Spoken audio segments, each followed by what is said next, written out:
नमस्कार दोस्तों। बात करेंगे अभी 2 दिन पहले जो मर्डर हुआ है अजित पवार की जो राष्ट्रवादी कांग्रेस पार्टी है उसके जो लीडर है बाबा सिद्दीकी उनके बारे में। एक्चुअली ये जो पूरी स्टोरी है उसको बहुत सारे मीडिया हाउसेस ने कवर की हुई है। बहुत सारी जगह पर आपने उसको पढ़ा होगा, देखा होगा। मॉरल ऑफ द स्टोरी आपको पता होगी कि ये जो बाबा सिद्दीकी है ये बहुत सालों से कांग्रेस में थे और अभी इसी साल रिसेंटली उन्होंने राष्ट्रवादी कांग्रेस जो है अजित पवार गठ उसमें एंट्री ली थी और वो काफी एक्टिव थे पॉलिटिक्स में। उनके बहुत ज्यादा कनेक्शन थे बॉलीवुड में भी। वो बहुत क्लोजली एसोसिएट थे सलमान खान, संजय दत्त और बहुत सारे जो अदर बॉलीवुड सेलेब्स हैं उनके साथ। ये जो मर्डर कांड हुआ है उसमें 2 लोग पकड़े गए हैं और उन्होंने जो जो स्टोरी बताई उसमें से जो नाम निकल कर आए उससे ये साफ जाहिर होता है कि ये जो मर्डर हुआ है उसके पीछे एक गैंगस्टर का हाथ है जिसका नाम है लॉरेंस बिश्नोई। अब लॉरेंस बिश्नोई कौन है, ये एक इंटरेस्टिंग स्टोरी है लेकिन इसके बारे में हम अगले वीडियो में जानेंगे। अब इस वक्त लॉरेंस बिश्नोई जो है वो गुजरात में जो साबरमती जेल है वहां पर कैद है। पिछले साल उसको अरेस्ट किया था क्योंकि उसके ऊपर जो है वो एलिगेशंस थे कि उसने ड्रग ट्रैफिकिंग की है, क्रॉस बॉर्डर ड्रग ट्रैफिकिंग, और ये बहुत हेवी चार्जेस होते हैं उसके खिलाफ और ये एक नॉन बेलेबल ऑफेंस है। तो उस जो मैं अभी लॉरेंस बिश्नोई जेल में है और उसने 1 साल पहले या 2 साल पहले सलमान खान को थ्रेट दिया था कि हम तुम्हें मार देंगे। उसके बाद सलमान खान के घर के पास गोलीबारी भी हुई। उसके बाद लॉरेंस बिश्नोई ग्रुप ने कहा कि ये हमने करवाया है। उसके बाद सलमान खान अपने फार्म हाउस में जाके बैठ गया। तो बहुत कुछ हुआ, आपको वो सारी स्टोरी पता होगी। अब समझने वाली बात है कि ये जो बिश्नोई है ये सलमान खान के पीछे क्यों पड़ा हुआ है। तो बहुत सारी कंस्पिरेसी थ्योरीज जो है वो उभर कर सामने आ रही है कि सलमान खान और के रिलेशन जो है वो बाबा सिद्दीकी के साथ है, बाबा सिद्दीकी के रिलेशन दाऊद इब्राहिम के साथ है और बिश्नोई गैंग नहीं चाहता कि दाऊद इब्राहिम जैसे टेररिस्ट के साथ हमारे जो है वो रिलेशन रहे। इनफैक्ट अभी एक ये भी आया है, एक फेसबुक पर एक पोस्ट आई है, मैं यहाँ पर उसको लगा दूंगा, आप पॉज करके उस पोस्ट को पढ़ सकते हैं। उसकी हिंदी ज्यादा अच्छी नहीं है लेकिन आपको मोटा मोटी एक बात समझ आएगी कि क्यों बाबा सिद्दीकी का जो है वो मर्डर किया है लॉरेंस ग्रुप की तरफ से।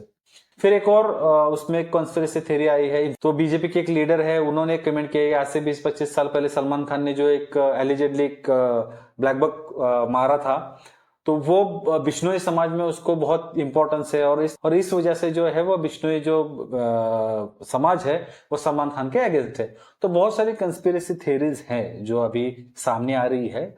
तो हम इन सारी चीजों के ऊपर बात नहीं करेंगे। हम हमारा जो पॉइंट है यहाँ पर डिस्कशन का कि क्या ये मुंबई जैसे शहर में फिर से गैंग वॉर की शुरुआत है जो 80s में या 90s में मुंबई में देखने को मिलता था।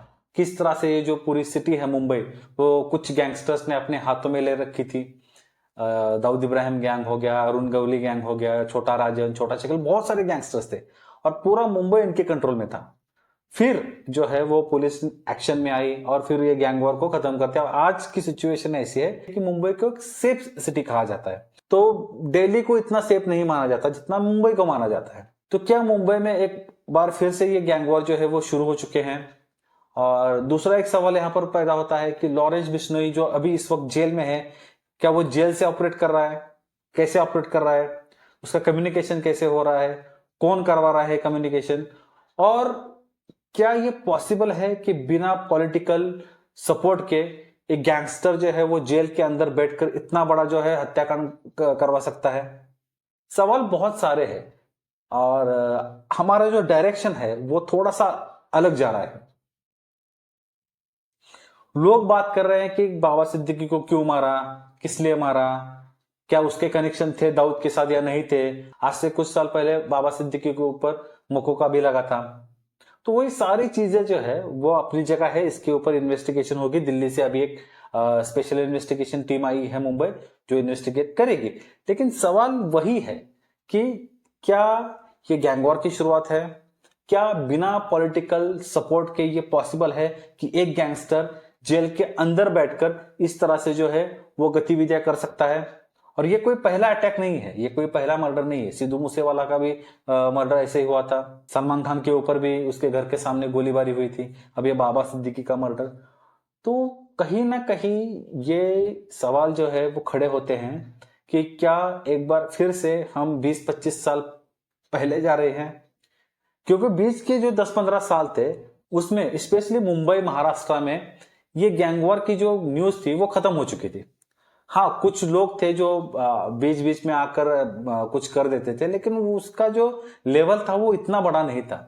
लेकिन अब जो लग रहा है कि हाँ, मुंबई में एक बार फिर से ये गैंग वॉर जो है वो शुरू हो चुका है। तो जो हम जैसे लोग हैं, जो नॉर्मल पीपल है, जो आम आदमी है, उनको ये सोचना पड़ेगा कि आज जो गैंग वॉर जो हमारे रीच से थोड़ा दूर लग रहा है, हो सकता है कि आने वाले समय में ये हमारे डोर स्टेप पे भी आ जाए, जो 90s में या 80s में आ चुका था।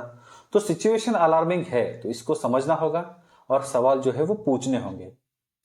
उनकी बैक स्टोरी में हमें ज्यादा इंटरेस्ट नहीं लेना है, क्योंकि क्रिमिनल की कोई भी बैक स्टोरी हो, उससे जो है वो ज्यादा फर्क नहीं पड़ता। क्रिमिनल क्रिमिनल होता है। और ये बाबा सिद्दीकी जो पॉलिटिशियंस है, तो सबको पता है कि पॉलिटिशियंस जो होते हैं उनका क्रिमिनल के साथ कैसा रिलेशन होता है, वो चोली दामन का रिलेशन होता है। तो उस बात से भी ज्यादा फर्क नहीं पड़ता। लेकिन इंपॉर्टेंट चीज ये है कि जब इस तरह की गतिविधियां बढ़ती है तो उस पूरे सिचुएशन में अगर कोई पिसता है तो पिसता है वो आम आदमी। तो ये वीडियो मैंने इसलिए बनाया था कि हम जो रिलैक्स बैठे हैं अपने अपने घरों में, अपने अपने लिविंग रूम में, तो थोड़ा सा सजग हो जाए, अपनी आवाज उठाए, सोशल मीडिया पर लिखे कि गैंग वॉर बंद होना चाहिए। किसी भी तरह से ये इस तरह के जो असैसिनेशन है उसको टॉलरेट नहीं करना चाहिए, चाहे वो किसी का भी हो, चाहे वो आपकी विचारधारा के विपरीत विचारधारा के इंसान का भी क्यों ना हो, उसको सपोर्ट नहीं करना चाहिए। क्योंकि एक बार हमने उसको सपोर्ट करना स्टार्ट कर दिया, उसका जो फ्यूचर होगा वो कहीं ना कहीं मुड़ के हमारे डोर स्टेप पे आएगा। अगर आप इस बात से सहमत हैं तो इस वीडियो को लाइक कीजिएगा, ज्यादा से ज्यादा लोगों तक शेयर कीजिएगा, और अगर इस चैनल पर आप नए हैं तो इस चैनल को सब्सक्राइब कीजिएगा। मिलते हैं अगले वीडियो में, तब तक के लिए धन्यवाद। जय हिंद।